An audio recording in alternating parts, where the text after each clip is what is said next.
Монголын улс төрийн хилмигдүүлэлтэд тохирогчтой холбооноос буюу улс төрийн хилмигдүүлэлтэд өртөж, амь нас эд хөрөн гэрүүл мэндээр хохирсон иргэдийн үр хүүхдүүд Чингисийн талбай жагсаж байна.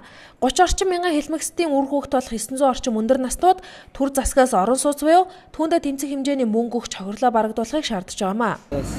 Энэ 1930-40-од онд Монголын насанд хүрсэн бүх эрэгтэй одоо 20% баривчлан шоронд хийж 15% буудаж алсан байдгийг. Дэлхий дээр тэр үед Монголоос өөр хаанч тийм яргалал болоогүй. Тэр хүүхд тэгээ нийтдээ бол 40 мянган хүн баривчлагдаж 30 мянган хүн цаадлагдсан байгаа. Энэ өдөр одоо цаадлагдаж хэлмэгдсэн тэр 30 мянган хүний үлдэгдэл үр садууд нь жагсаж төр засагт энэ хохирлоо барагдуулж өгөөч гэдгийг одоо шаардах гэж байгаа. Бид нар одоо цагаатгагдаад 24 жил боллоо. Үндсэн хууль гараад тэгээд бусдын хууль ёсоор учруулсан хохирлыг Монголын иргэд баталгаатай төлөвлөх эрхийг баталгаатай эзлэн гэсээр 22 жил өнгөрч байна. Гэтэл одоо болтол одоо байдгүй. Одоо тэр хохирлыг барагдуулсан юм аа.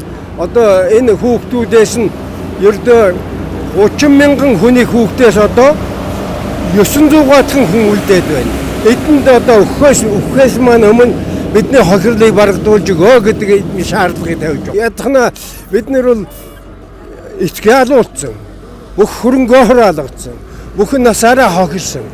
Тэгээд ихэнх нь одоо ажил мэргэжилгүй хамгийн баг тэтгэвртэй хамгийн ядуу амьдралтай орон байргүй ингэж байж байдаг. Тэгээ энэ бүх хохирлд маань ядахна нэг л байр юм уу байр авах мөнгө өгч хөөшил гэж одоо төр засагт ийм л шаардлага хүсэлтэй гэж байгаа. Мөн улсын хурал засгийн газрын гишүүдийн хууль бусаар олсон хөрөнгийг хураавч Монголын төрийг цэвэршүүлэхийг шаардж байгаа юм байна. Энэ толгой бол Чингис хааны алтан урагтай хамт Монголын төр хар шар фядлаг гэж буудаж алсан толгойн нэг байгаа.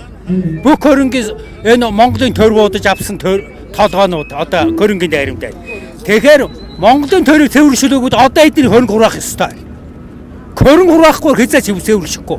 Нийт монголчууд хөрөнгө хураажаач нийгэм цэвэршэн. Шин төр шин нийгэм байгуулах бол энэ алан хатгаж цусан цамтай төрийг ингэ та нар одоо толгоогоо ингэ хараа байж гэн. Тийм ээ? Бидний асуудлыг хязгаар шийдэхгүй. Хулгайч хүн гэдэг чинь хулгайчаар л байна.